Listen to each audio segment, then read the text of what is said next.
फिनोप्थेलिन, methyl orange. Sir ये दोनों तो इंडिकेटर्स है ना, और इंडिकेटर का काम होता है कि किसी भी टाइट्रेशन में, चाहे वो एसिड बेस टाइट्रेशन हो, चाहे वो प्रेसिपिटेशन टाइट्रेशन हो, चाहे आज का आपका टॉपिक कॉम्प्लेक्सोमेट्रिक टाइट्रेशन ही क्यों ना हो, अगर किसी भी तरह का टाइट्रेशन हो रहा है तो टाइट्रेशन का एंड पॉइंट पता लगाने के लिए हमें इंडिकेटर की ज़रूरत पड़ती है। वो बात अलग है कि अलग अलग टाइट्रेशन में अलग अलग इंडिकेटर का हम यूज़ लेते हैं, क्योंकि हमने देखा था aqueous titration, non aqueous titration, precipitation titration, तो अलग अलग तरह की टाइट्रेशन में अलग अलग तरह के इंडिकेटर्स जो है यूज़ होते हैं। ठीक है सर, ये बात हमें पता है कि टाइट्रेशन क्या होती है। आपको पता है? हाँ जी सर, हमें पता है, क्योंकि अभी तक हम डिफरेंट कंपाउंड का एस्टिमेशन कर चुके हैं, स्टैंडर्डाइजेशन कर चुके हैं, प्रेसिपिटेशन टाइट्रेशन कर चुके हैं, एक्वस टाइट्रेशन कर चुके हैं, एसिड बेस टाइट्रेशन कर चुके हैं, नॉन एक्वस टाइट्रेशन कर चुके हैं। सर जब इतनी टाइट्रेशन करी है तो हमें इतना तो पता होना ही चाहिए ना कि टाइट्रेशन क्या होता है। चलिए ठीक है, बताइए। बताता हूँ सर। टाइट्रेशन वो होता है जिसमें एक ब्यूरेट है, ब्यूरेट के अंदर हमने टाइट्रेंट को फिल कर दिया और उसका लेवल मार्क कर लिया। ठीक है, नीचे हमारा कॉनिकल फ्लास्क है जिसमें हमारा सॉल्वेंट है और एनालाइट सॉल्यूशन है, और यहाँ पर हम इंडिकेटर की 2 से 3 ड्रॉप डाल देते हैं। उसके बाद हम धीरे धीरे टाइट्रेंट को ऐड करेंगे हमारे एनालाइट सॉल्यूशन में। तो ये एक बेसिक टाइट्रेशन हो गया। जी सर, बेसिक टाइट्रेशन हो गया। पर आज का आपका टॉपिक क्या है? आज का आपका टॉपिक है कॉम्प्लेक्सोमेट्रिक टाइट्रेशन, और इस टाइट्रेशन को स्टार्ट करने से पहले मैं आपको याद दिलाने वाला हूं एक थ्योरी। सर थ्योरी नहीं नहीं बेटा, theory theory theory of acid base indicator, जहां पर हमने पढ़ा था Ostwald theory, resonance theory and resonance theory also known as quinonoid theory. तो यहां पर हमने देखा था कि हमारा जो इंडिकेटर होता है, हमारा जो भी इंडिकेटर होता है वो अलग अलग कलर शो करता है। सर उसमें कौन सी बड़ी बात है? हमें पता है कि फिनोप्थेलिन जो है एसिडिक मीडियम में कलरलेस होता है और फिनोप्थेलिन जो है बेसिक मीडियम में पिंक कलर शो करता है। ये बात तो हमें पता है, तो आपने कौन सी नई बात बता दी? हमने इन थ्योरीज में पढ़ा था कि अगर आपका इंडिकेटर किसी के साथ बाउंड है, किसी के साथ बाइंड है, अगर आपका इंडिकेटर किसी के साथ बाइंड है ना, तो वो अलग कलर देगा। और अगर आपका इंडिकेटर फ्री फॉर्म में है, आपका इंडिकेटर बिल्कुल फ्री है, किसी के साथ बाइंड नहीं है, मतलब एक तरफ तो चल रहा है रिलेशनशिप, आपका इंडिकेटर जो है किसी के साथ बाइंड हो रखा है, और एक तरफ आपका इंडिकेटर जो है फ्री है, सिंगल है, बेचारा अकेला है। तो जब सिंगल होते हैं, जब अलग ही कलर शो होता है, पर जब रिलेशनशिप में आ जाते हैं, जब इंडिकेटर किसी के साथ बाइंड हो जाएगा तो अलग ही कलर शो करेगा। ठीक है, इसे तुम बहुत अच्छे से रिलेट कर सकते हो अपनी पर्सनल लाइफ से। तो इंडिकेटर जब बाइंड फॉर्म में है तो अलग कलर शो करेगा, और जब इंडिकेटर फ्री फॉर्म में होता है, सिंगल होता है, अकेला होता है, तो वो अलग कलर शो करता है। ये हमने देखा था theories of acid base indicators में। ठीक है सर, तो अभी क्यों बताया? क्योंकि हमारा जो टॉपिक है कॉम्प्लेक्सोमेट्रिक टाइट्रेशन, वहां पर भी क्या है, इंडिकेटर की जरूरत तो पड़ेगी। तो यहां पर जो इंडिकेटर होता है, यहां पर जो भी इंडिकेटर हम यूज लेंगे उसका भी कुछ ऐसा ही सीन है कि अगर वो इंडिकेटर किसी के साथ बाउंड है तो वो अलग कलर देगा, और अगर वो इंडिकेटर फ्री है तो वो अलग कलर देगा। मतलब यहां पर भी ऐसा ही सिनेरियो बनेगा कि अगर आपका इंडिकेटर फ्री है तो अलग कलर देगा, और बाउंड है तो अलग कलर देगा। एग्जाम्पल बताऊंगा मैं आपको अब। एग्जाम्पल देखो, आपका जो कॉम्प्लेक्सोमेट्रिक टाइट्रेशन है वहां पर कई तरह के इंडिकेटर्स यूज होते हैं, जैसे कि म्यूरेक्साइड हो गया, ठीक है, एरियोक्रोम ब्लैक टी हो गया, तो जिसको शॉर्ट में हम बोलेंगे ईबीटी, एरियोक्रोम ब्लैक टी। तो ईबीटी बोलूं तो समझ जाना कि इंडिकेटर है एरियोक्रोम ब्लैक टी। तो ये जो इंडिकेटर है ये कॉम्प्लेक्सोमेट्रिक टाइट्रेशन में काम आता है। अब यहां पर मैंने आपको बोला कि अगर ये इंडिकेटर किसी के साथ बाइंड है तो ये रेड कलर देगा, और अगर ये ईबीटी इंडिकेटर बिल्कुल फ्री है, किसी के साथ बाइंड नहीं है, एकदम फ्री फॉर्म में है, तो ये ब्लू कलर देगा। तो हमने यहां पर देखा कि कॉम्प्लेक्सोमेट्रिक टाइट्रेशन में जो इंडिकेटर काम आ रहा है ईबीटी, उसका भी कुछ ऐसा ही सिनेरियो है कि अगर ये ईबीटी किसी के साथ जुड़ा हुआ है तो अलग कलर शो कर रहा है, और अगर ये ईबीटी फ्री फॉर्म में है तो अलग कलर शो कर रहा है। सर एक काम करिए, कॉम्प्लेक्सोमेट्रिक का मतलब समझाइए, क्योंकि टाइट्रेशन तो हमें पता है कि टाइट्रेशन में करना क्या होता है। टाइट्रेशन बहुत इजी है सर, ब्यूरेट लेंगे, ब्यूरेट के अंदर टाइट्रेंट को फिल करेंगे और इंडिकेटर वगैरह यूज कर लेंगे नीचे कॉनिकल फ्लास्क में, एनालाइट सॉल्यूशन ले लेंगे, सॉल्वेंट ले लेंगे, इंडिकेटर का यूज करना है। और इंडिकेटर का इतना हमें पता है कि यहाँ पर जो इंडिकेटर है वो अलग अलग कलर शो करता है कि वो बाउंड है या फ्री है उसके बिहाफ पर। चलिए सर ठीक है, एक टाइट्रेशन समझते हैं। सबसे पहले आपके पास है यहाँ पर ब्यूरेट। क्या है आपके पास यहाँ पर? ब्यूरेट, ठीक है। नीचे है आपके पास कॉनिकल फ्लास्क, कॉनिकल फ्लास्क। आपके पास यहाँ पर जो सॉल्वेंट है वो है वाटर, आपने यहाँ पर ले लिया सॉल्वेंट वाटर। अब यहाँ पर करना क्या होता है, अगर हमें हमारे सॉल्यूशन में किसी भी मेटल आयन का कंसंट्रेशन पता करना होता है, ध्यान से सुनिएगा मेरी बात, अगर हमारे सॉल्यूशन में हमें किसी भी मेटल आयन का कंसंट्रेशन पता करना होता है तो उस केस में हम यूज करते हैं कॉम्प्लेक्सोमेट्रिक टाइट्रेशन। मतलब कि कॉम्प्लेक्सोमेट्रिक टाइट्रेशन कब यूज करेंगे? जब हमें किसी भी मेटल आयन का कंसंट्रेशन पता करना है। मेटल आयन जैसे कि आपका कैल्शियम हो गया, मैग्नीशियम हो गया, है ना, आपका सोडियम हो गया, आपका पोटेशियम हो गया। तो अगर आपको किसी भी मेटल आयन का कंसंट्रेशन पता करना है आपके सॉल्यूशन में, तो with the help of complexometric titration आप पता कर सकते हैं कि हमारे सॉल्यूशन में कितना परसेंटेज में मेटल आयन प्रेजेंट है। ठीक है, अब जैसा कि आप देख सकते हैं Ca+2 मतलब कि ये डाइवेलेंट हो गया, और वी कैन से बाइवेलेंट हो गया। बाई का मतलब दो, दो चार्ज है ना। आप देख सकते हैं पोटेशियम के ऊपर एक सिंगल प्लस है, मतलब कि ये मोनोवेलेंट हो गया। सोडियम के ऊपर भी एक ही चार्ज है, मतलब कि ये मोनोवेलेंट हो गया। कैल्शियम के ऊपर दो चार्ज है, मतलब कि ये डाइवेलेंट हो गया। मैग्नीशियम के ऊपर दो चार्ज है, मतलब कि ये भी डाइवेलेंट हो गया। तो हम देख सकते हैं कि कौन सा मोनोवेलेंट है कौन सा डाइवेलेंट है उसके चार्ज के बिहाफ पर। मान लीजिए कोई कंपोनेंट है, कोई एलिमेंट है एक्स, उसके ऊपर चार्ज है +3, तो ये ट्राइवेलेंट हो गया। तो हम बड़ी आसानी से पता कर सकते हैं कि कौन सा मोनोवेलेंट होता है, कौन सा डाइवेलेंट होता है, कौन सा ट्राइवेलेंट होता है। तो हमारे सॉल्यूशन में कोई सा भी वेलेंट हो, चाहे मोनोवेलेंट आयन हो, चाहे डाइवेलेंट एलिमेंट हो, चाहे ट्राइवेलेंट एलिमेंट हो, कोई सा भी एलिमेंट हो, अगर हमें उसकी कंसंट्रेशन पता करनी है, अगर हमें किसी भी मेटल आयन की कंसंट्रेशन को पता करना है, तो with the help of complexometric titration आप पता कर सकते हैं। ठीक है सर, ये बात हमें क्लियर हो गई।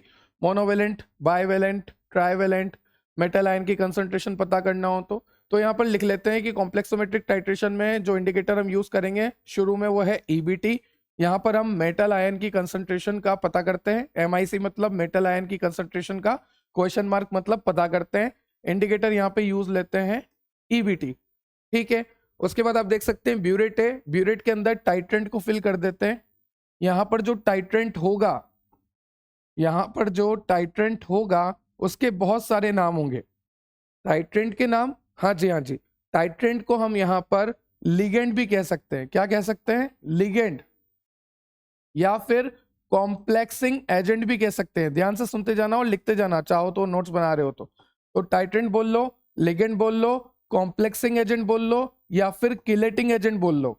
सर इतने सारे नाम, टाइट्रेंट बोल लो, कॉम्प्लेक्सिंग एजेंट बोल लो, लिगेंड बोल लो, किलेटिंग एजेंट बोल लो। हाँ जी, तो आपका जो ब्यूरेट है, ब्यूरेट के अंदर क्या फिल होगा सर? टाइट्रेंट, या फिर कॉम्प्लेक्सिंग एजेंट, या फिर किलेटिंग एजेंट, या फिर लिगेंड। एक ही बात है, कुछ भी बोल सकते हैं।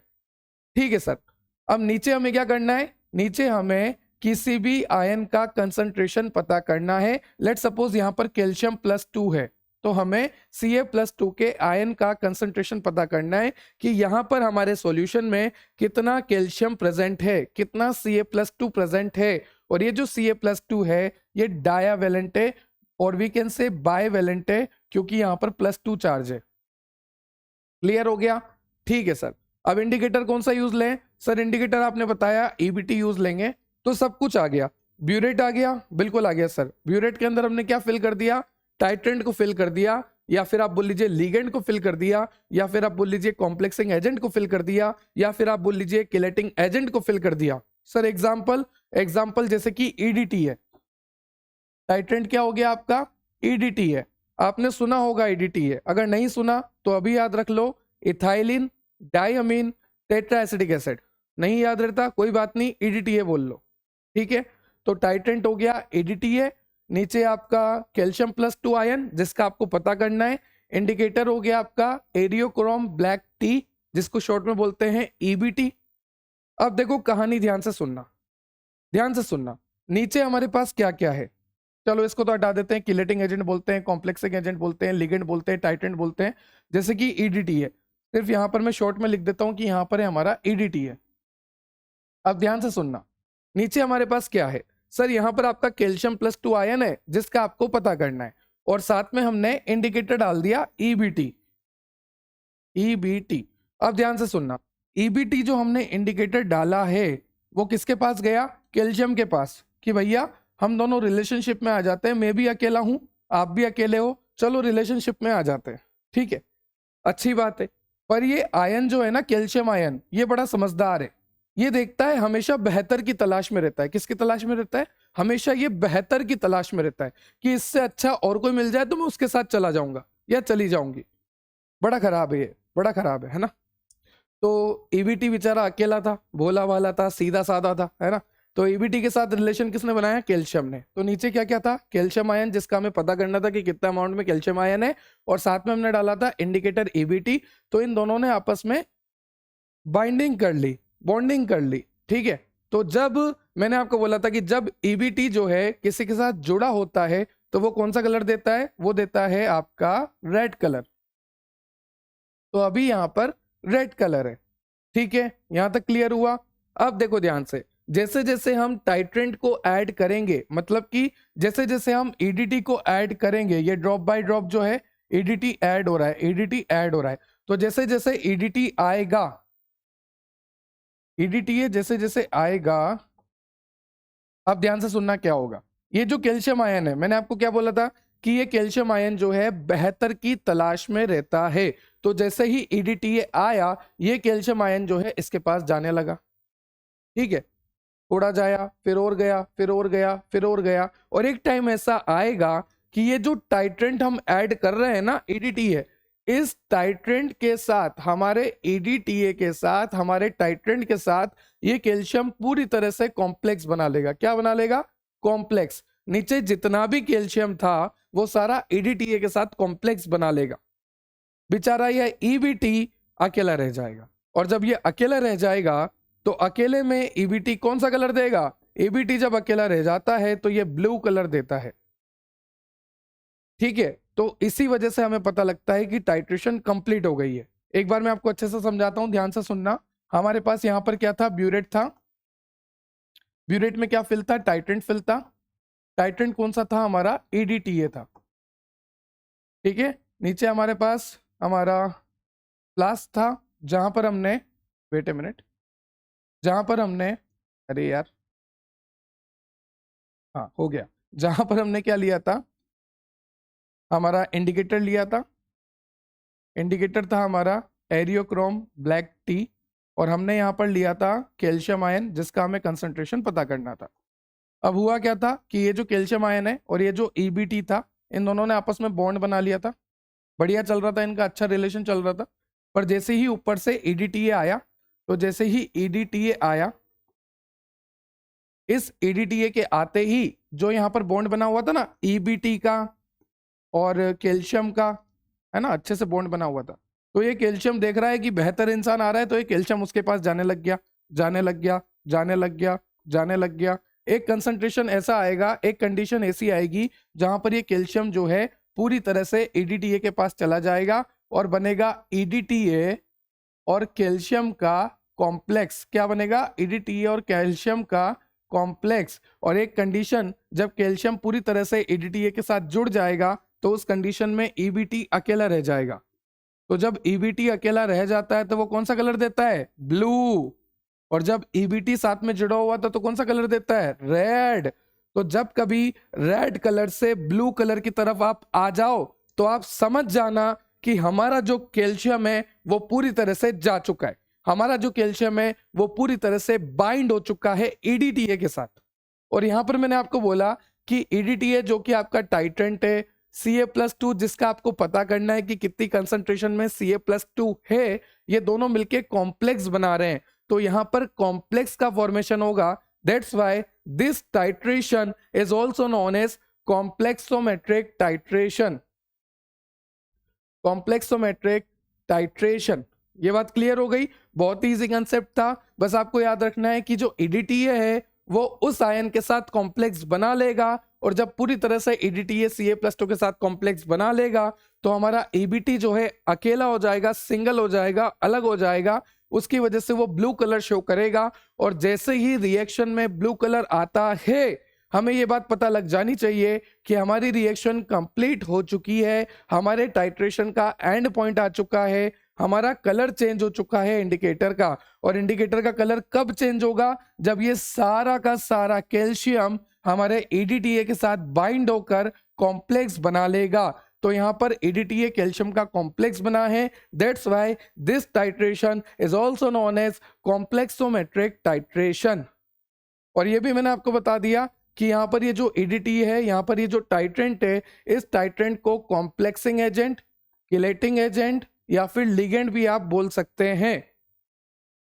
ठीक है, चलिए, तो ये सारी बातें तो आपको क्लियर हो गई। अब देखिए यहाँ पर ध्यान से देखिएगा और अच्छे से आगे चलते हैं और समझते हैं टॉपिक को। चलिए सर, कॉम्प्लेक्सोमेट्रिक टाइट्रेशन तो समझ में आ गया कि होता क्या है, आगे चले? हाँ सर, चलते हैं। अब देखते हैं क्लासिफिकेशन। सर क्लासिफिकेशन, हाँ जी हाँ जी, क्लासिफिकेशन। सर क्या होता है क्लासिफिकेशन, अभी देखते हैं।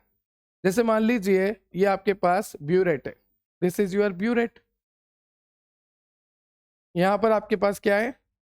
आपका कॉनिकल फ्लास्क है, ठीक है। उसके अंदर क्या फिल होता है? आपका आयन, जिसको आपको कंसंट्रेशन पता करना है, ठीक है। अब कंसंट्रेशन कैसे पता करेंगे? ध्यान से सुनना। जैसे जैसे आप टाइट्रेंट को ऐड करते जाओगे ना, वैसे वैसे क्या होता है, नीचे कॉम्प्लेक्स बनता जाता है। हमने देखा ईडीटी और कैल्शियम का कॉम्प्लेक्स, तो हमने इनिशियल रीडिंग ले ली थी, फिर जब सारा कॉम्प्लेक्स बन गया, नीचे कलर चेंज हो गया, तो हम फाइनल रीडिंग भी ले लेंगे। तो हमें पता लग जाएगा कि इतना टाइट्रेंट हमारा यूज हुआ है सारे कैल्शियम का कॉम्प्लेक्स बनाने में। तो जितना टाइट्रेंट लगा है ना, उस बिहाफ पर हम पता कर सकते हैं कि नीचे कितना कैल्शियम होगा। ऑब्वियसली नीचे कैल्शियम ज्यादा है तो टाइट्रेंट ज्यादा ऐड करना पड़ेगा, नीचे कैल्शियम कम है तो टाइट्रेंट कम ऐड करना पड़ेगा। तो टाइट्रेंट के वॉल्यूम से कि कितना अमाउंट हमने ऐड करा, उस बेसिस पे हम इजीली पता कर सकते हैं कि हमारे सॉल्यूशन में कितना परसेंटेज में कैल्शियम आयन प्रेजेंट था। चलिए सर, ठीक है, अभी क्लासिफिकेशन बताइए सर। तो क्लासिफिकेशन देखो इस तरह से होता है कि हमने कौन सा टाइट्रेंट यूज करा, उस बिहाफ पर भी हम क्लासिफाई कर सकते हैं। जैसे मान लीजिए ईडीटीए यूज करा, कोई अदर किलेटिंग एजेंट यूज करा, कोई अदर कॉम्प्लेक्सिंग एजेंट यूज करा, कोई अदर लिगेंड यूज करा, तो कौन सा यूज करा उस हिसाब से भी क्लासिफिकेशन हो सकता है। तो एक तो टाइट्रेंट के बेसिस पे क्लासिफिकेशन हो सकता है, दूसरा हमारे आयन के बेसिस पे कि कौन सा आयन है। अगर मोनोवेलेंट आयन है जैसे कि पोटेशियम प्लस, सोडियम प्लस, तो अलग बात है। अगर डाइवेलेंट आयन है, कैल्शियम+2 है ना, तो अलग बात है। अगर कोई ट्राइवेलेंट आयन है तो अलग बात है। मतलब कि कौन सा आयन है उस बिहाफ पर भी हम क्लासिफिकेशन कर सकते हैं, ठीक है। उसके बाद है इंडिकेटर, इंडिकेटर के बिहाफ पर भी हम क्लासिफिकेशन कर सकते हैं। उसके बाद आता है एंड पॉइंट। अब एंड पॉइंट हमें पता है कि एंड पॉइंट वो होता है जब रिएक्शन कंप्लीट हो चुकी है, जब इंडिकेटर अपना कलर चेंज कर लेगा। तो या तो कलर चेंज को हम विजुअली देखें, ऑब्जर्व करें, है ना, या फिर हम पोटेंशियोमीटर की मदद से पता करें। तो हम यहाँ पर पता भी कर सकते हैं, विजुअली देख भी सकते हैं। तो पोटेंशियोमीटर से पता भी कर सकते हैं, विजुअली देख भी सकते हैं। तो उस बिहाफ पर भी हम क्लासिफाई कर सकते हैं कॉम्प्लेक्सोमेट्रिक टाइट्रेशन को। तो एंड पॉइंट के बिहाफ पर, इंडिकेटर के बिहाफ पर, और हमारा जो मेटल आयन है वो मोनोवेलेंट है, डाइवेलेंट है या ट्राइवेलेंट है, उस बिहाफ पर, हमारा टाइट्रेंट कौन सा है उस बिहाफ पर। या फिर एक और कंडीशन है, जैसे मान लीजिए आयन तो है, पर एक से ज्यादा आयन है, एक तरफ एक K+ और इसी में हमारा Ca+2 भी है, तो ये एक से ज्यादा आयन हो गया। तो इस बिहाफ पर भी हम क्लासिफाई कर सकते हैं हमारे कॉम्प्लेक्सोमेट्रिक टाइट्रेशन को। सर एक बात बताओ, अगर एक से ज्यादा आयन होगा तो दिक्कत नहीं आएगी क्या? बिल्कुल दिक्कत आएगी। देखो, सपोज करो कि यहाँ पर कैल्शियम था अभी तक, पर कैल्शियम के साथ मैग्नीशियम भी होता और हमारे टाइट्रेंट को तो सिर्फ कैल्शियम के साथ रिएक्ट करना था, पर गलती से अगर वो मैग्नीशियम के साथ कर लेता तो सर ऐसी कंडीशन में क्या करें? जब एक से ज्यादा आयन हो तब क्या करें सर? क्योंकि सर हमें तो एक ही से मतलब है, जैसे मान लीजिए हमें कैल्शियम कैल्शियम से मतलब है, पर हमारे पास मैग्नीशियम एक्स्ट्रा में है, तो उस कंडीशन में करा क्या जाए? तो ध्यान से सुनना, ध्यान से सुनना और अच्छे से समझना, ठीक है? जैसे मान लीजिए हमारे पास यहाँ पर कैल्शियम भी है, हमारे पास यहाँ पर मैग्नीशियम भी है, तो अब करें क्या? और हमें सिर्फ और सिर्फ कैल्शियम से काम है, तो हम यहाँ पर मदद लेंगे मास्किंग एजेंट की। किसकी मदद लेंगे? मास्किंग एजेंट की। ये मास्किंग एजेंट क्या करेगा? ये हमारे मैग्नीशियम को कवर कर लेगा। क्या कर लेगा? कवर कर लेगा। ध्यान से सुनना, अगर हमारे पास हमारे सॉल्यूशन में, एक सेकेंड, यहां पर आप देखो, एक तरफ पोटेशियम भी है, एक तरफ हमारे पास कैल्शियम+2 भी है, तो हमें कैल्शियम+2 से ही मतलब है, हमें पोटेशियम से कोई मतलब नहीं है। तो इस पोटेशियम के ऊपर हम क्या कर देंगे? मास्किंग एजेंट को अप्लाई कर देंगे। हम हमारे सॉल्यूशन में क्या डाल देंगे? मास्किंग एजेंट डाल देंगे। तो अलग अलग आयन को कवर करने के लिए अलग अलग मास्किंग एजेंट होते हैं, और ये मास्किंग एजेंट क्या करते हैं? इन आयंस को कवर कर लेते हैं, इन आयंस के साथ बॉन्ड फॉर्म कर लेते हैं, पर ये जो बॉन्ड फॉर्म करते हैं ये रिवर्सिबल होता है। तो क्लियर हुआ मास्किंग एजेंट क्या काम आता है? मास्किंग एजेंट वो एजेंट होते हैं जो कि हमारा इंटरेस्ट का आयन नहीं है, जिसको हमें टाइट्रेशन में नहीं यूज लेना, उस आयन को कवर कर लेते हैं, और उस आयन को कवर करने के बाद वो आयन अब इंटरप्ट नहीं करेगा हमारे टाइट्रेशन में। हमारा टाइट्रेशन कैल्शियम के लिए था, कैल्शियम के लिए ही चलेगा। कब? जब हमने मास्क कर दिया दूसरे आयन को, ठीक है? तो ये हो गया मास्किंग एजेंट। अब डीमास्किंग का मतलब क्या होता है? नाम से पता लग रहा, उसको वापस सही करना। मान लीजिए कैल्शियम का टाइट्रेशन हो गया, अब मुझे पोटेशियम का भी करना है, तो पोटेशियम को तो मैंने मास्क कर रखा था, तो इसको वापस नॉर्मल करना, इसको वापस सॉल्यूशन में लाना, इसको वापस रिएक्टिव फॉर्म में लाना, उसे कहेंगे डीमास्किंग। तो अलग अलग मास्किंग एजेंट होते हैं। जैसे मान लीजिए मेरे पास सॉल्यूशन है और मुझे पोटेशियम को मास्क करना है, तो कौन सा एजेंट डालूं, है ना? कौन सा मास्किंग एजेंट डालूं? तो अलग अलग मास्किंग एजेंट होते हैं, अलग अलग डीमास्किंग एजेंट होते हैं। डिपेंड करता है कि आपको कौन से आयन को मास्क करना है या कौन से आयन को डीमास्क करना है। उस बिहाफ पर अलग अलग तरह के मास्किंग एजेंट और डीमास्किंग एजेंट होते हैं। और एक और बात यहाँ पर, मेटल आयन इंडिकेटर। ये मेटल आयन इंडिकेटर वही इंडिकेटर ही है और कुछ नहीं है ना? आपका म्यूरिक साइड हो गया, आपका एरियोक्रोम ब्लैक टी हो गया, वही इंडिकेटर से। और उसके बाद आपको करना है estimation of magnesium sulphate and calcium gluconate. Clear हुआ क्या क्या करना है? बहुत अच्छे से क्लियर हो गया। अब देख लेते हैं थोड़ा थोड़ा और फिर खत्म करते हैं टॉपिक को। देखिए, कॉम्प्लेक्सोमेट्रिक टाइट्रेशन क्या होती है? ये इस तरह की टाइट्रेशन होती है जहां पर आप मेटल आयन की कंसंट्रेशन का पता करते हैं कि हमारे सॉल्यूशन में कितना कंसंट्रेशन है मेटल आयन का। जैसा कि आप देख सकते हैं यहाँ पर मेटल आयन है, इसका कंसंट्रेशन आपको पता करना है। मेटल आयन कोई सा भी हो सकता है, मोनोवेलेंट, डाइवेलेंट, ट्राइवेलेंट। जैसे कि आपका कैल्शियम+2 बाइवेलेंट हो गया, मैग्नीशियम+2 बाइवेलेंट और वी कैन से डाइवेलेंट हो गया, और Fe+3 आपका ट्राइवेलेंट हो गया। उसके बाद हम यहाँ पर देख पा रहे हैं कि आप बोल लीजिए टाइट्रेंट, या फिर आप बोल लीजिए किलेटिंग एजेंट, या फिर आप बोल लीजिए कॉम्प्लेक्सिंग एजेंट, या फिर आप बोल लीजिए लिगेंड। जब ये टाइट्रेंट ऊपर से नीचे आएगा, तो नीचे आने के बाद, जैसे टाइट्रेंट क्या है हमारा? EDT है, तो ये नीचे आने के बाद हमारे मेटल आयन कैल्शियम+2 से रिएक्ट करा था, है ना? और एक स्टेबल कॉम्प्लेक्स बनाया था, और कॉम्प्लेक्स बन रहा है, that's why it is known as complexometric titration. और लास्ट में क्या होगा? कलर चेंज हो जाएगा। एंड पॉइंट किससे डिटेक्ट करेंगे? जब हमारा इंडिकेटर जो है कलर चेंज कर लेगा, तो हमें पता लग जाएगा। जब कलर जो है रेड से ब्लू हो जाएगा, तो हमें पता लग जाएगा कि हमारा जो इंडिकेटर है वो फ्री फॉर्म में आ चुका है, और जितना भी कैल्शियम था वो सारा EDTA के साथ जा चुका है, EBT इंडिकेटर। उसके बाद वही सब आपको दे रखा है कि अगर आपका इंडिकेटर जो है वो मेटल आयन के साथ है, मतलब कैल्शियम+2 के साथ, यहाँ पर लिख देता हूँ, कैल्शियम+2 के साथ आपका एरियोक्रोम ब्लैक टी है, ईबीटी है, तो उस कंडीशन में रेड कलर। और जब कैल्शियम प्लस टू पूरी तरह से चला जाएगा ईडीटीए के साथ और ईबीटी जो है फ्री फॉर्म में हो जाएगा, तो उस कंडीशन में ब्लू कलर। ठीक है, उसके बाद एंड पॉइंट वगैरह वही सब दे रखा है। देखो ईबीटी अगर मेटल आयन के साथ है तो रेड कलर, ईबीटी अगर फ्री फॉर्म में है तो ब्लू कलर, वही सब कुछ है। एग्जाम्पल में आपको दे रखा है ईडीटीए, कैल्शियम प्लस टू और ईबीटी इंडिकेटर, वो मैंने आपको बता दिया। उसके बाद आपको दे रखा है क्लासिफिकेशन, तो ये भी मैंने आपको बता दिया कि किस बेसिस पे क्लासिफिकेशन करा हुआ है। ध्यान से देखो, आप देख सकते हैं किलेटिंग एजेंट, मतलब कि जो भी आपका टाइट्रेंट है ना, उस बेसिस पे भी क्लासिफाई करा गया है, जैसा कि मैंने आपको बताया था। फिर मेटल आयन के बिहाफ पर भी क्लासिफाई करा गया है कि मेटल आयन मोनोवेलेंट है, डाइवेलेंट है, ट्राइवेलेंट है, या फिर आपका मेटल आयन जो है ट्रांजिशन मेटल है। क्या है? Transition metals. ट्रांजिशन मेटल्स आपने पढ़ा होगा कहाँ पर सर?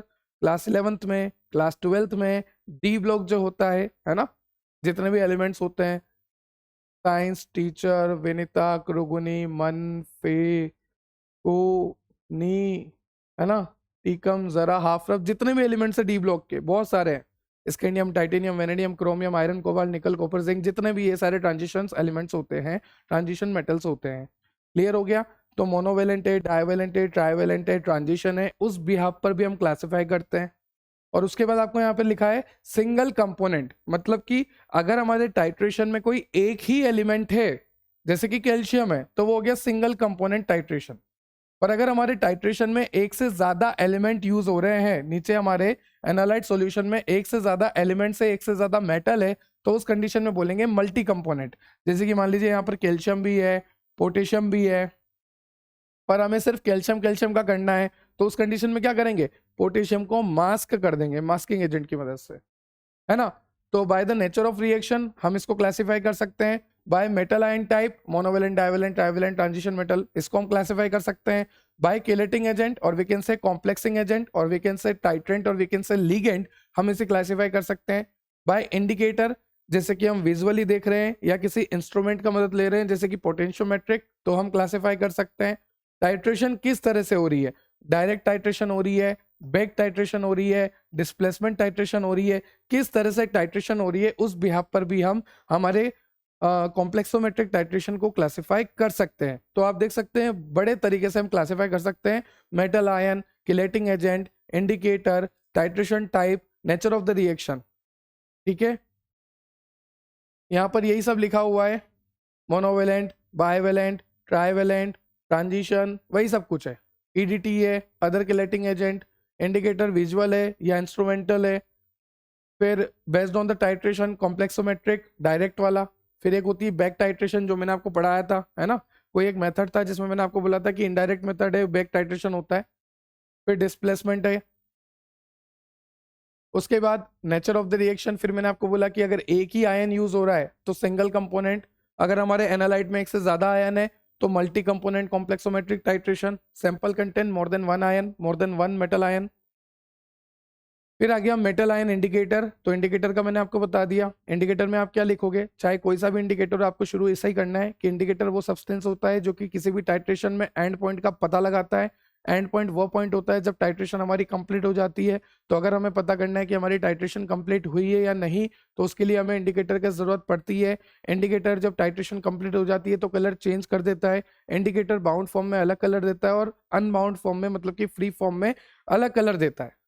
ये सारी बातें आपको लिख देनी है। उसके बाद आपको लिखना है कि कॉम्प्लेक्सोमेट्रिक टाइट्रेशन में जो इंडिकेटर्स होते हैं, जैसे कि आपका एरियोक्रोम ब्लैक टी, जिसको शॉर्ट में बोलते हैं ईबीटी, यहाँ पर आपको बोला है कि ये जो है कैल्शियम प्लस टू और मैग्नीशियम प्लस टू केस में काम आता है, मतलब कि ये स्पेशली डाइवेलेंट केस में काम आता है। आप देख सकते हैं कैल्शियम प्लस टू, तो ये डाइवेलेंट हो गया, मैग्नीशियम प्लस टू, तो ये भी डाइवेलेंट हो गया, तो ये स्पेशली डाइवेलेंट केस के काम आता है। फिर आपको पता ही है कलर चेंज कैसे करता है, अगर ये बाउंड फॉर्म में है तो अलग कलर देगा जैसे कि रेड, और अगर फ्री फॉर्म में है तो ब्लू कलर देगा, ये आपको पता ही है। उसके बाद म्यूरेक्साइड, जिसको बोलते हैं अमोनियम प्यूरप्रेट, ठीक है, ये आपको मैं शुरू से बोल रहा हूँ म्यूरेक्साइड के बारे में।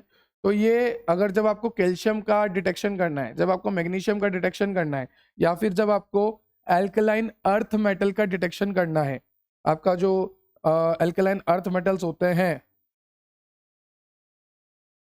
ठीक है, बेटा मंगे कार स्कूटर बाप राजी, तो पीरियोडिक टेबल के एलिमेंट्स है, आपको याद नहीं रखना है, आपको सिर्फ इतना याद रखना है कि कैल्शियम के डिटेक्शन के लिए, मैग्नीशियम के डिटेक्शन के लिए और जितने भी अल्कलाइन अर्थ मेटल होते हैं उनके डिटेक्शन के लिए हम म्यूरेक्साइड का यूज करते हैं। म्यूरेक्साइड एक इंडिकेटर है, और इंडिकेटर है तो सारी थ्योरी लिख देना कि इंडिकेटर जो है बाउंड फॉर्म में अलग कलर देगा, अनबाउंड फॉर्म में अलग कलर देगा। इंडिकेटर जो है एंड पॉइंट बताता है टाइट्रेशन में।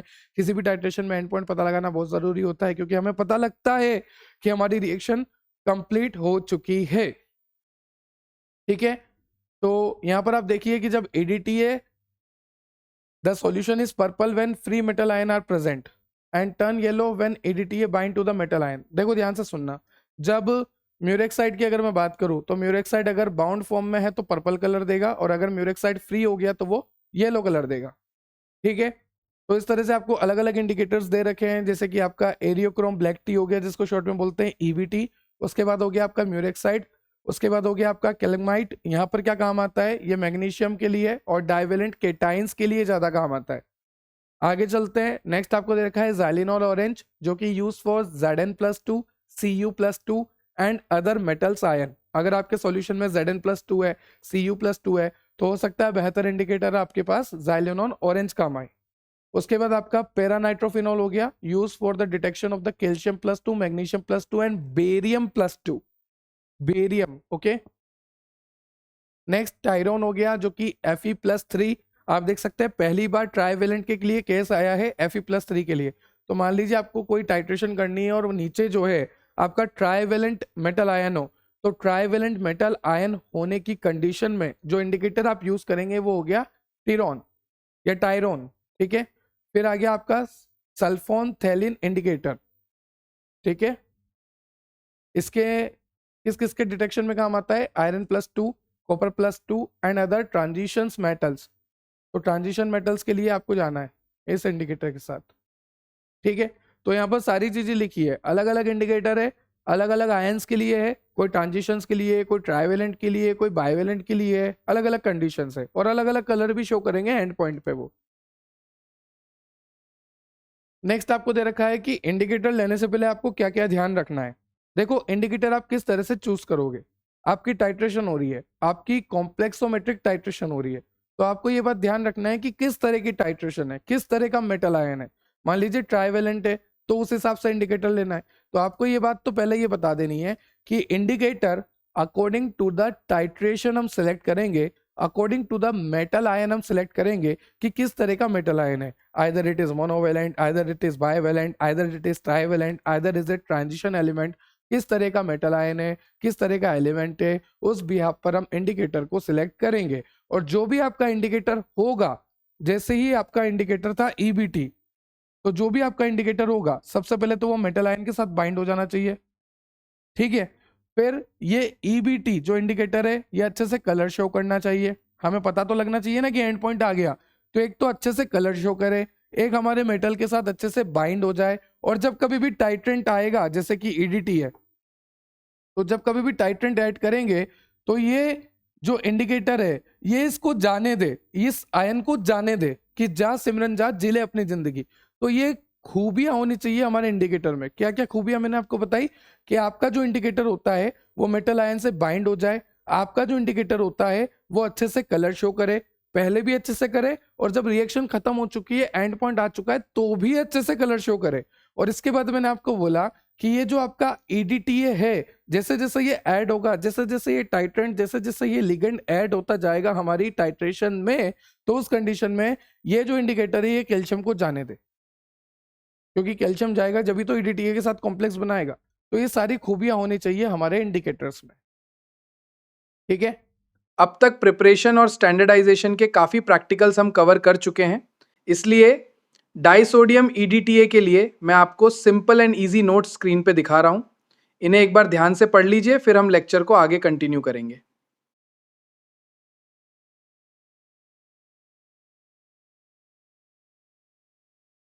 नेक्स्ट आपको दे रखा है मास्किंग एजेंट और नॉन मास्किंग एजेंट। तो मास्किंग एजेंट मैंने आपको बता दिया कि जैसे मान लीजिए आपके पास मेटल आयन है Ca+2, और आपके पास एक और मेटल आयन है वो है पोटेशियम, पर आपको पोटेशियम नहीं चाहिए, तो आप क्या करोगे, उसको मास्क कर दोगे with the help of masking agent.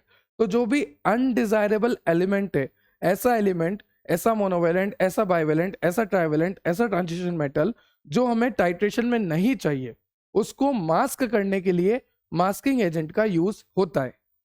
Clear हुआ आपको? मास्किंग एजेंट कब यूज होता है? जब हमें अनडिजायरेबल एलिमेंट को मास्क करना है, क्योंकि हमें पता है कि अगर इसको हम मास्क नहीं करेंगे तो ये टाइट्रेशन में एरर लाएगा। तो हमें तो सिर्फ कैल्शियम का अमाउंट पता करना है, तो पोटेशियम को तो मास्क करना ही पड़ेगा, है ना? तो मास्किंग एजेंट इस तरह से काम आता है। Masking agent are chemical that are added to the solution to mask और शील्ड स्पेसिफिक मेटल आयन। जैसे पोटेशियम को मास्क करना है, कभी कैल्शियम को मास्क करना है, तो जिस भी स्पेसिफिक एलिमेंट को मास्क करना है उस अकॉर्डिंग हम मास्किंग एजेंट को चूज करते हैं। अभी एग्जांपल के तौर पे देखो, जैसे मान लीजिए मुझे Fe+3 को मास्क करना था, या Cu+2 को मास्क करना था, या Mn+2 को मास्क करना था, तो इन सबको मास्क करने के लिए मैं साइनाइड का यूज लूंगा। साइनाइड क्या करेगा? साइनाइड इन तीनों एलिमेंट्स को, इन तीनों आयंस को मास्क करने की कैपेबिलिटी रखता है। Fe+3, Cu+2, Mn+2। तो मान लीजिए कोई रिएक्शन हो रही है, उस रिएक्शन में मेरा K+ है जिसका मुझे पता करना है कि कितना पोटेशियम है, पर उसी रिएक्शन में कहीं ना कहीं Fe+3 भी है, तो मैं चाहूंगा कि ये Fe+3 जो है मास्क हो जाए, थोड़ी देर के लिए शांत हो जाए, थोड़ी देर के लिए कवर हो जाए, हमारे टाइट्रेशन में दिक्कत ना दे, क्योंकि हमें तो टाइट्रेशन K+ से करना है। तो उस कंडीशन में मैं साइनाइड की मदद लूंगा। ये साइनाइड क्या करेगा? इस Fe+3 को मास्क कर देगा थोड़ी देर के लिए, तो मास्क हो जाता है।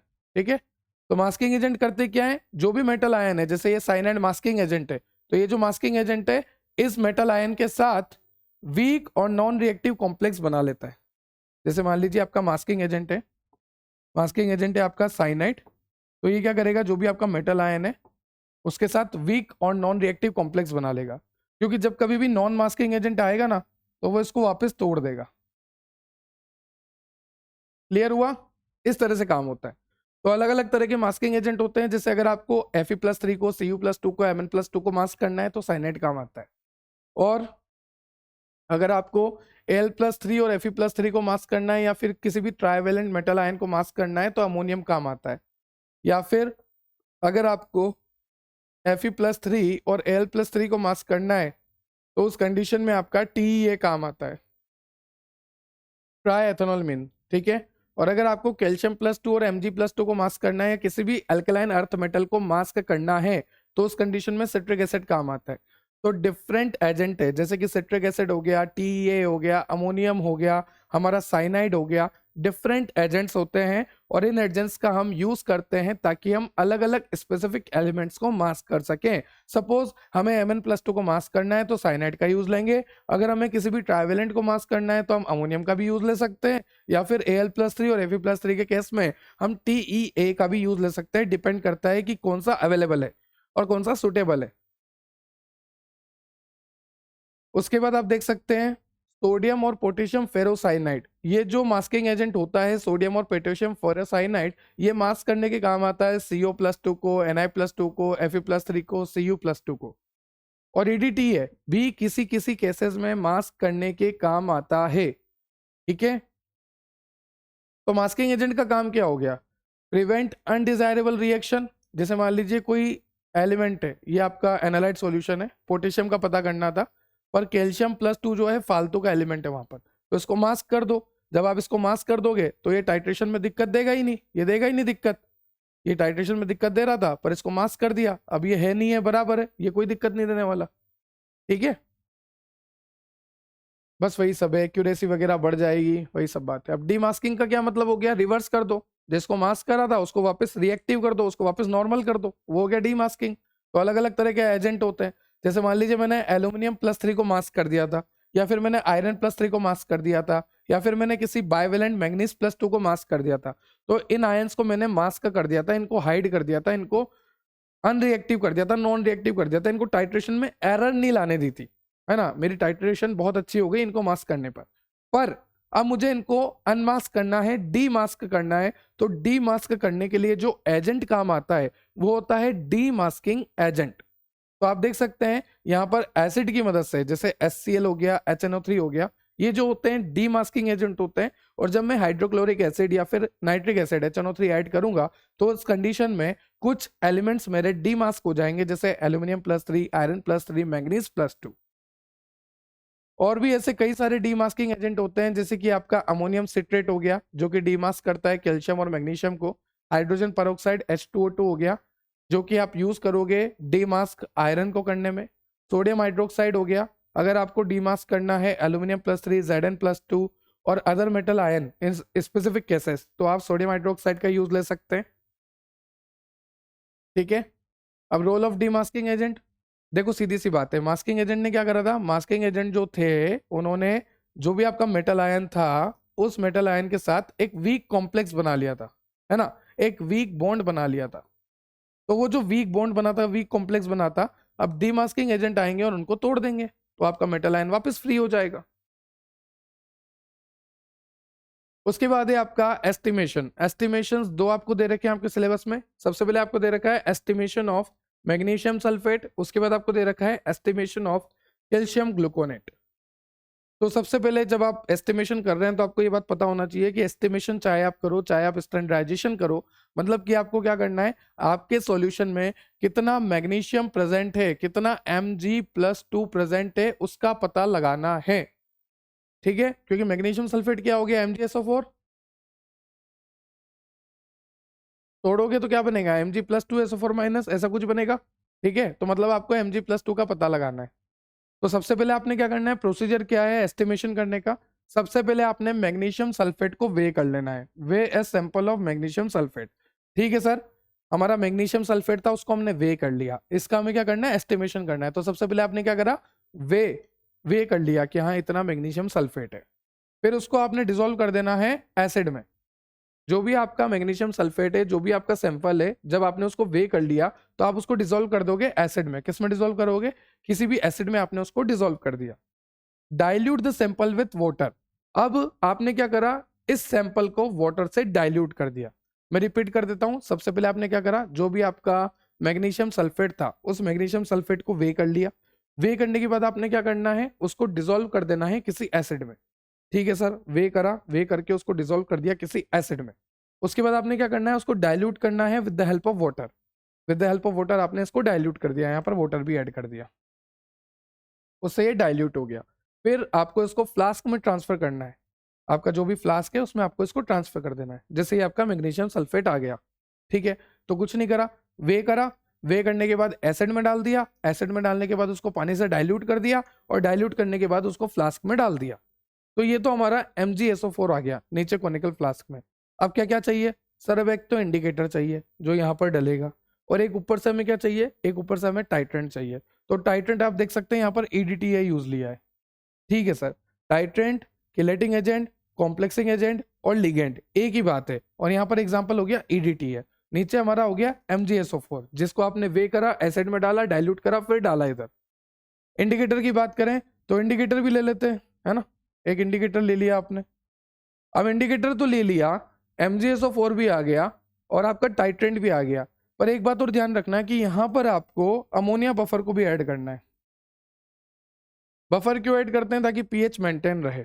ठीक है, अब जैसे जैसे टाइट्रेशन होगी वैसे वैसे क्या होगा, EDTA नीचे आएगा। तो अभी जो भी इंडिकेटर था, सपोज इंडिकेटर था, इंडिकेटर किसके साथ रिएक्ट कर रहा था पहले, Mg+2 के साथ, इस तरह से बॉन्ड बना हुआ था। पर जैसे जैसे EDTA आएगा, EDTA जैसे जैसे आएगा तो यहाँ से Mg+2 जो है भागा भागा EDTA के पास आ जाएगा। और एक कंडीशन ऐसी आएगी जब Mg+2 सारा EDTA के पास आ जाएगा और इंडिकेटर जो है फ्री फॉर्म में हो जाएगा। तो फ्री फॉर्म में इंडिकेटर जो है अलग कलर देगा।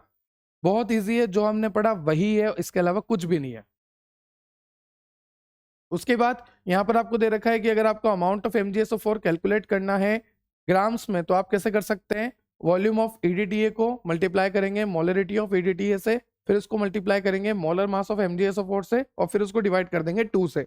ये सिर्फ आपको फॉर्मूला याद रखना है कि अगर आपको बोल दिया जाए कि अमाउंट ऑफ MgSO4 को ग्राम में कैलकुलेट करो, जैसे मान लीजिए आपने यहाँ पर एस्टिमेशन किया ना मैग्नीशियम सल्फेट का, तो उसको कैलकुलेट करना है ग्राम में, तो फॉर्मूला याद रखना है वॉल्यूम ऑफ EDTA, कितना आपने EDTA का वॉल्यूम यूज किया, कितना EDTA का वॉल्यूम यूज किया, उसके बाद क्या मोलरिटी थी EDTA की, और मोलर मास क्या है MgSO4 का, फिर डिवाइड कर देना है 2 से। तो आपका निकल जाएगा amount of MgSO4 in grams. Percentage निकालनी तो उसके लिए अलग फॉर्मूला है। परसेंटेज ऑफ MgSO4 निकालने के लिए वॉल्यूम ऑफ EDT है मल्टीप्लाई मोलरिटी ऑफ EDT है multiply molecular weight of MgSO4 multiply 100 divide by volume of sample into weight of sample. तो ये फॉर्मूलाज है, ये याद रखना है, इससे ज़्यादा कुछ भी नहीं है। उसके बाद ये जो आपका मैग्नीशियम सल्फेट होता है, ये ध्यान से सुनना कि magnesium sulphate is use to treat eclampsia. Sir ये एक्लैम्पशिया क्या होता है? जो प्रेग्नेंट वुमेन होती है ना, उन प्रेग्नेंट विमेन्स को सडनली सीजर्स आ जाते हैं, सीजर्स, ट्रेमर्स, झटके आना, ठीक है। तो प्रेग्नेंट वुमेन को सीजर्स आने की कंडीशंस होती है, उसको बोलते हैं एक्लैम्पशिया, और ये बहुत ही गंदी कंडीशंस होती है क्योंकि इसमें बच्चे को नुकसान पहुंचता है, ठीक है। तो प्रेग्नेंट वुमेन को सीजर्स आना, झटके आना, दौरे पड़ना, उसको कहते हैं एक्लैम्पशिया। और अगर आपको एक्लैम्पशिया से बचना है तो एक्लैम्पशिया का ट्रीटमेंट है मैग्नीशियम सल्फेट। ये जो आप मैग्नीशियम सल्फेट पढ़ रहे हैं ना, this magnesium sulphate is used to treat eclampsia. And what is eclampsia? Seizures in pregnant women. So magnesium sulfate is used to treat the eclampsia. Eclampsia is a condition in which pregnant women experience seizures. Or we can give magnesium sulfate via intravenously or intramuscularly. मतलब कि आप intravenous veins के through दे सकते हो magnesium sulphate को, या intramuscular भी आप दे सकते हो मैग्नीशियम सल्फेट को। उसके बाद नेक्स्ट आपको दे रखा है एस्टिमेशन ऑफ कैल्शियम ग्लूकोनेट। तो ये भी बहुत इजी है। सबसे पहले कैल्शियम ग्लूकोनेट को वे कर लो, फिर उस कैल्शियम ग्लूकोनेट को पानी में डाल दो, ठीक है। देखो, वे सैंपल ऑफ कैल्शियम ग्लूकोनेट, ठीक है। Dissolve the sample in distil water, ठीक है। फिर उसको आपने फ्लास्क में डाल दिया, ठीक है सर, ये फ्लास्क में डाल दिया। चलिए, उसके बाद यहाँ पर भी क्या है, EDT है। अरे सर एक सेकेंड, EDT है, नीचे कैल्शियम है, ये वाला एग्जाम्पल तो हमने करा है ना सर। EDT है तो टाइट्रेंट हो गया सर, कैल्शियम हमारा आयन हो गया सर, जिसको हमें पता करना है। और कैल्शियम एक इंडिकेटर के साथ मिलेगा यहाँ पर, जैसे हमारा एरियोक्रोम ब्लैक टी ले लेते हैं, ये वाला तो हमने करा हुआ है, ये तो आपको आता है ना। अब कैल्शियम ग्लूकोनेट की कुछ प्रॉपर्टीज देख लो। Calcium gluconate, it is a white crystalline powder, और वी कैन से ग्रेन्यूल, या तो ये पाउडर फॉर्म में होता है या फिर ये ग्रेन्यूल फॉर्म में होता है। It is odourless, stable in air, soluble in water, insoluble in ethanol. ये सारे पॉइंट्स आपको लिखने हैं। क्या क्या पॉइंट बोलोगे आप? This is a white crystalline powder और granule, this is odourless, stable in air, soluble in water, insoluble in ethanol. और ये जो आपका कैल्शियम ग्लूकोनेट होता है, ये हाइपोकैल्शियमिया को ट्रीट करता है। हाइपोकैल्शियमिया मतलब कैल्शियम की कमी। अगर आपकी बॉडी में कैल्शियम की कमी हो गई तो आप कैल्शियम ग्लूकोनेट ले सकते हैं। साथ ही साथ कैल्शियम ग्लूकोनेट ट्रीट करता है बीटा ब्लॉकर टॉक्सिसिटी को। जब आप आगे सेमेस्टर में जाओगे तब आपको पता लगेगा बीटा ब्लॉकर्स, बीटा रिसेप्टर होते हैं एक्चुअल में, तो उन बीटा रिसेप्टर को ब्लॉक करने वाले, है ना।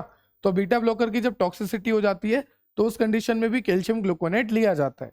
या फिर आपका कैल्शियम चैनल ब्लॉकर की टॉक्सिसिटी, या तो बीटा ब्लॉकर की टॉक्सिसिटी या फिर कैल्शियम चैनल ब्लॉकर की टॉक्सिसिटी, इसे टॉक्सिसिटी, बीटा ब्लॉकर की टॉक्सिसिटी या फिर कैल्शियम चैनल जो ब्लॉकर्स होते हैं इनकी टॉक्सिसिटी हो जाए, तो इन दोनों टॉक्सिसिटी को सही करने के लिए कैल्शियम ग्लूकोनेट दिया जाता है। और कैल्शियम की कमी को पूरी करने के लिए भी कैल्शियम ग्लूकोनेट दिया जाता है। तो calcium gluconate which is white crystalline powder और granule, it is odourless, stable in air, soluble in water, insoluble in ethanol, used to treat hypocalcemia, beta blocker toxicity and calcium channel blocker toxicity. So I hope आपको lecture clear हुआ होगा। बहुत ही detail में हमने complexometric titration को completely cover करा है। एक क्विक रिकैप में आपको दे देता हूं। जैसे टाइट्रेशन मैंने स्टार्ट करी थी, डिफरेंट टाइप ऑफ टाइट्रेशन अभी तक हमने पढ़ी है, जैसे कि प्रेसिपिटेशन टाइट्रेशन हो गया, एसिड बेस टाइट्रेशन हो गया। वहां पर हमने देखा है कि हमारे पास ब्यूरेट होना चाहिए, ब्यूरेट के अंदर टाइट्रेंट होना चाहिए, नीचे कोनिकल फ्लास्क होना चाहिए जिसमें हमारा एनालाइट सॉल्यूशन होना चाहिए, साथ में इंडिकेटर होना चाहिए। तो यहाँ पर क्या अलग है, यहाँ पर कॉम्प्लेक्स बन रहा है, that's why it is known as complexometric titration. यहाँ पर हमने theory of acid base indicator से रिलेट किया, जो कि ऑसवाल्ड थ्योरी थी, रेजोनेंस थ्योरी थी। हमने देखा कि वहां पर हमने देखा था जो इंडिकेटर होता है अगर वो बाउंड फॉर्म में होता है तो अलग कलर देता है, फ्री फॉर्म में होता है तो अलग कलर देता है। डिफरेंट टाइप ऑफ इंडिकेटर्स हमने यहाँ पर देखे। डिपेंड करता है कि कौन से तरह का एलिमेंट आपका प्रेजेंट है, मोनोवेलेंट है, बाइवेलेंट है, ट्राइवेलेंट है, ट्रांजिशन मेटल है, मल्टीपल कंपोनेंट्स है। उस बिहाफ पर हम अलग अलग तरह से किलेटिंग एजेंट्स ले सकते हैं, कॉम्प्लेक्सिंग एजेंट ले सकते हैं, टाइट्रेंट ले सकते हैं, लिगेंड ले सकते हैं और हमारी टाइट्रेशन को कंप्लीट कर सकते हैं। फिर हमने ये भी देखा कि इंडिकेटर किस बिहाफ पर हम चूज करेंगे, इंडिकेटर में क्या क्या क्वालिटीज होनी चाहिए, मास्किंग एजेंट क्या होते हैं, डीमास्किंग एजेंट क्या होते हैं, क्लासिफिकेशन किस तरह से होता है कॉम्प्लेक्सिंग एजेंट का, और 2 एस्टिमेशन हमने पढ़े और बहुत ही इजी तरीके से हमने कॉम्प्लेक्सोमेट्रिक टाइट्रेशन को कंप्लीटली कवर कर लिया है। आई होप आपको लेक्चर क्लियर हुआ होगा। अगर आपको लेक्चर से रिलेटेड कोई भी डाउट है तो आप कमेंट सेक्शन में कमेंट कर सकते हैं। ये नोट्स आपको मिलेंगे www.depthofbiology.com वेबसाइट पर। साथ ही साथ आप एप्लीकेशन से जुड़ सकते हैं। एप्लीकेशन में आपको जीपैट का कोर्स और भी आगे जो गवर्नमेंट एग्जाम होते हैं बी फार्मेसी के बाद उनकी कोर्सेज मिल जाएंगे। तो आप अभी से तैयारी करें, अभी से एनरोल्ड हो जाए इन कोर्सेज में। साथ ही साथ आप विजिट करिएगा हमारी वेबसाइट पे नोट्स के अलावा और भी काफ़ी सारे इंपॉर्टेंट फीचर्स आपके लिए दिए हुए हैं। इंस्टाग्राम विजिट कर सकते हैं, टेलीग्राम विजिट कर सकते हैं, व्हाट्सअप चैनल से जुड़ सकते हैं। हर जगह जुड़ने का अपना एक फ़ायदा है। आपकी फार्मेसी की जर्नी को मैं आसान बनाने की पूरी कोशिश करूँगा। चलिए, thank you so much, have a nice day, have a good day, जय श्री राम, थैंक यू।